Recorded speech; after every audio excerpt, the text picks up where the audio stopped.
नमस्कार. सविस्तर बातम्या पाहण्या अगोदर नजर टाकूयात महत्त्वाच्या हेडलाईन्सवर. राज ठाकरेंनी अवघ्या 3 तासांतच गुंडाळला नाशिकचा दौरा.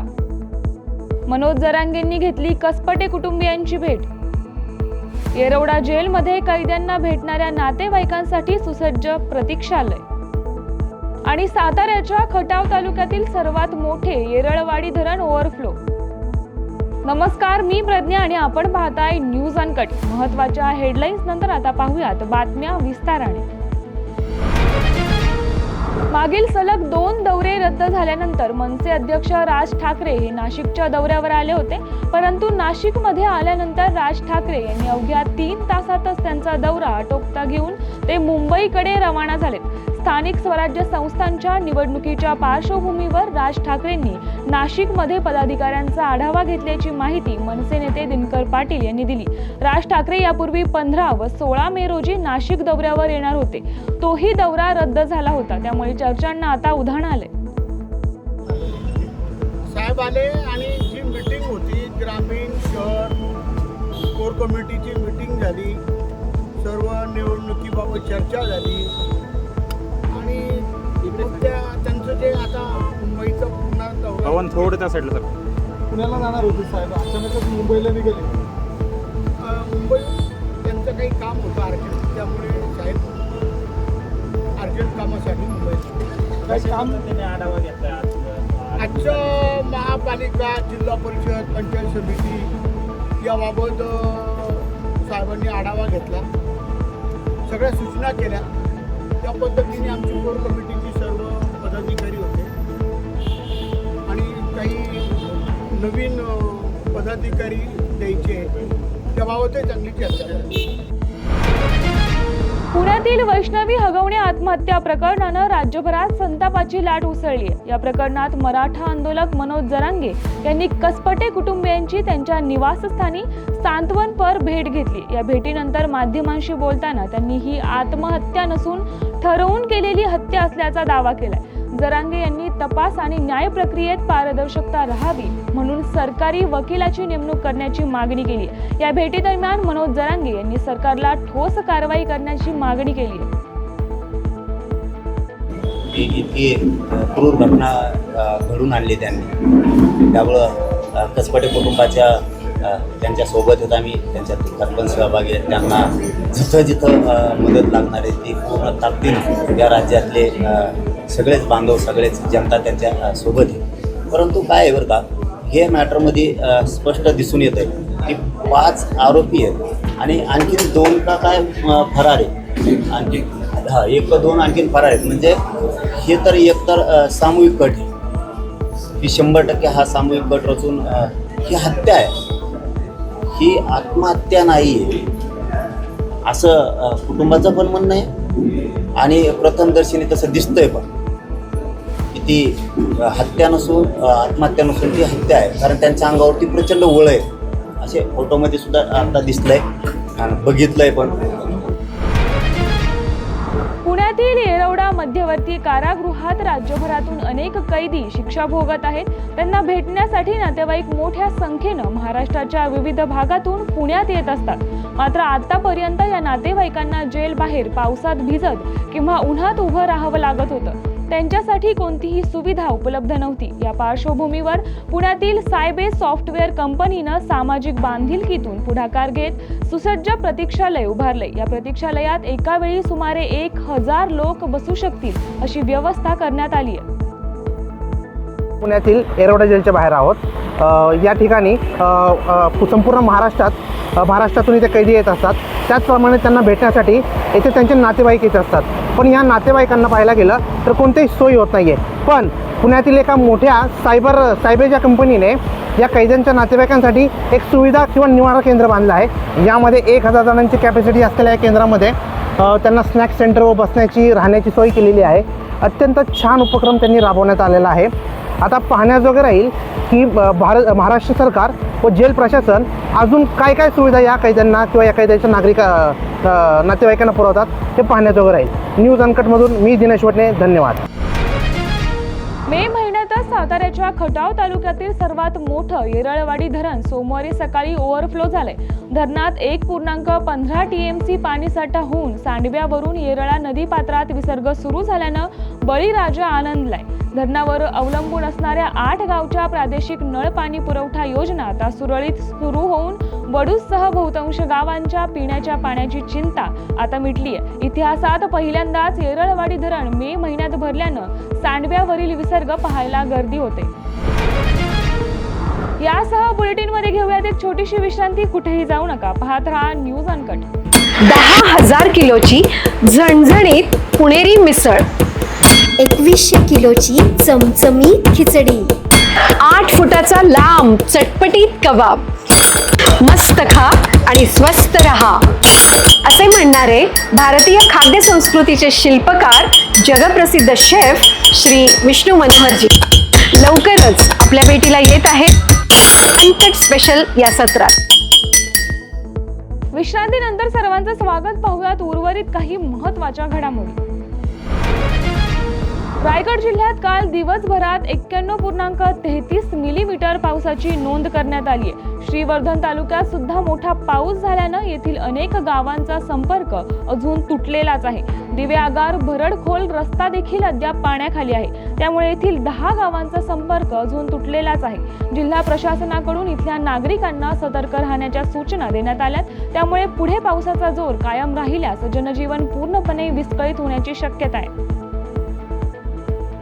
फेब्रुवारी महिन्यामध्ये आमदार सुनील तटकरे साहेब यांच्या निवासस्थानी या पुलाच्या कामाचे भूमिपूजन झालं होतं. साधारण मे एंडपर्यंत डेडलाईन होती की तोपर्यंत पुलाचं काम पूर्ण होईल. या संदर्भामध्ये पर्यायी रस्ता म्हणून या बाजूला आपण पाहू शकता हा रस्ता सध्या कंडिशनमध्ये बनवला होता. परंतु गेल्या 2 ते 3 दिवसापासून सुरू असलेला जो मुसळधार पाऊस आहे, वादळ सदृश्य परिस्थिती जी निर्माण झालेली आहे, त्या अनुषंगाने जो नदीवरून येणारा जो वरचं पाणी आहे त्याचा फ्लो वाढल्यामुळे सध्याच्या कंडिशनमध्ये तो जो रस्ता आहे तो पाण्याच्या खाली गेलेला आहे. संबंधित प्रशासनाला आमची विनंती असेल की आपण योग्य त्या उपाययोजना या निमित्ताने करण्याची गरज आहे.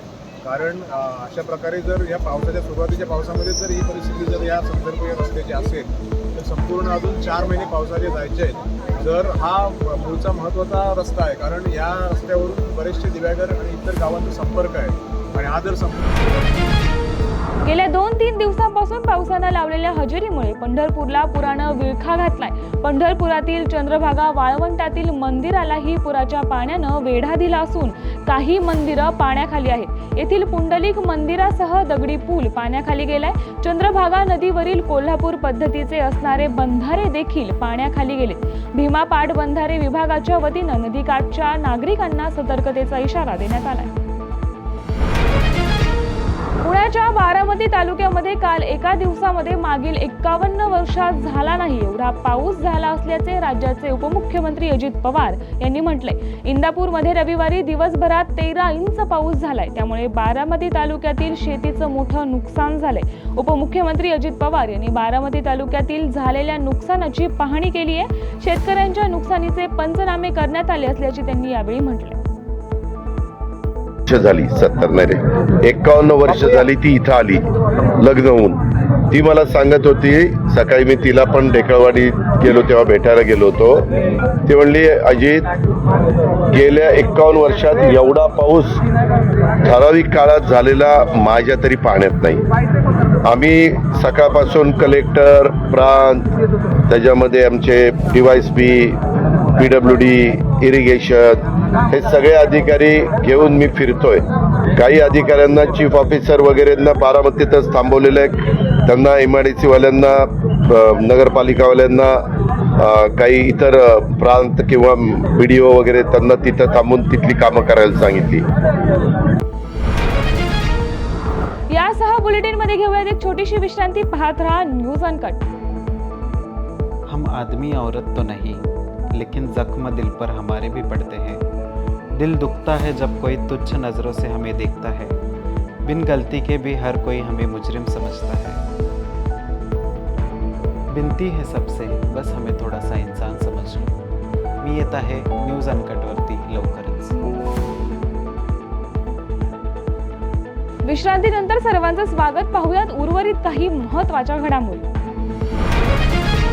छत्रपती संभाजीनगरच्या वाळूज MIDC परिसरातील संतोष लड्डा यांच्या घरावर टाकलेल्या दरोड्याप्रकरणी पोलिसांनी 5 आरोपींच्या मुसक्या आवळल्या होत्या, तर मुख्य आरोपी अमोल खोतकर हा फरार होता.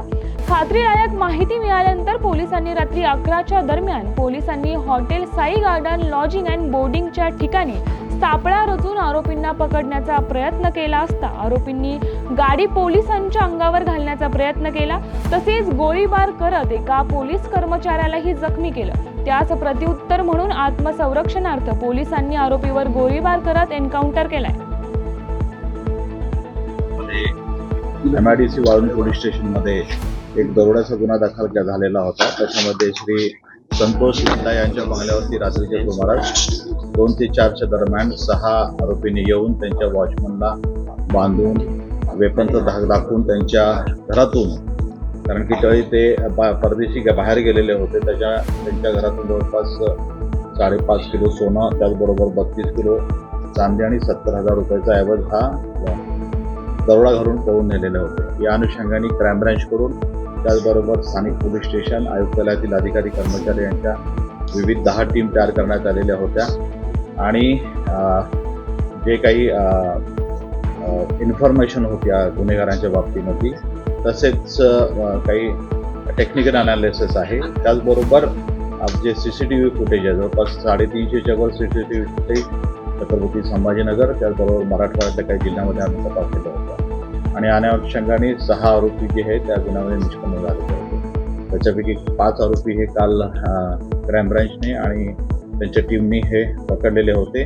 6वा जो आरोपी आहे जो काल छत्रपती संभाजीनगरमध्ये अमोल खोतकर हा साई गार्डन साजापूर MIDC या ठिकाणी येणार असल्याची माहिती क्राईम ब्रँचच्या टीमला मिळालेली होती. आमची काही टीम बीडला होत्या, काही जालन्याला होत्या, इतर ठिकाणी पण होत्या. त्याचबरोबर ही एक टीम जी होती त्याला माहिती मिळाल्यानंतर आमचे रवी दत्तात्रय गच्चे API, त्याचबरोबर त्यांचे कर्मचारी त्या ठिकाणी गेलेले होते. आरोपींनी त्या ठिकाणी आल्यानंतर गाडीला आमचे अधिकारी कर्मचारी त्या ठिकाणी गेल्यानंतर ते कुठल्याही प्रकारे सेंटर झाले नाही, परंतु आमच्या अंमलदारांच्या अंगावर त्यांनी गाडी घातलेली होती. त्या अनुषंगाने त्यांनी फायर पण केलेला होता. आमच्या अधिकाऱ्यांनी उत्तरादाखल दिलेल्या फायरिंगमध्ये जो आरोपी आहे त्याचं पूर्वीचं गुन्हेगार रेकॉर्ड आहे अमोल खोतकर हा जखमी झाला. त्याच्या उजव्या दंडावरती मागच्या बाजूला ती गोळी लागलेली होती गाडीत असताना. त्याच्याबरोबर होती त्याची गर्लफ्रेंड पण होती, आफिसा उर्फ खुशी नावाची, ती पण गाडीत मागच्या बाजूला बसलेली होती. आणि त्यानंतर आमच्या अधिकाऱ्यांनी त्याला हॉस्पिटल घाटीला ॲडमिट केलेलं होतं आणि नंतर त्याला डॉक्टरांनी मयत घोषित केलेलं आहे. त्या संदर्भामध्ये छत्रपती संभाजीनगरमधील जोगेश्वरी ग्रुप ग्रामपंचायत अंतर्गत जोगेश्वरीसह रामराई, कमळापूर, नायगाव, बकवान नगर व रामराईवाडी या 5 गावांचा समावेश आहे. भौगोलिकदृष्ट्या ही ग्रामपंचायत मोठी असल्यानं या ग्रामपंचायतीच्या विभक्तीकरणाचा प्रस्ताव समोर येत आहे. ग्रामपंचायत विभक्तीकरणासह अनेक महत्त्वपूर्ण विषयाच्या ठरावासाठी जोगेश्वरी ग्रुप ग्रामपंचायतीच्या वतीनं रामराई येथे ग्रामसभेचं आयोजन करण्यात आलं होतं. मात्र या आयोजित ग्रामसभेत सदस्य एकमेकांसोबत भिडल्यानं मोठा गोंधळ उडालाय. या गोंधळामुळे अनेक विषयांना बगल देण्यात येऊन ग्रामसभा गुंडाळण्यात आली आहे. बीडच्या गेवराई येथे धुळे सोलापूर राष्ट्रीय महामार्गावर छत्रपती संभाजी महाराज चौकात भीषण अपघात झालाय. यामध्ये 6 जणांचा जागीच मृत्यू झालाय. गेवराई येथील काही नागरिकांची 4चाकी गाडी तांत्रिक बिघाडामुळे गढी परिसरात बंद पडली होती.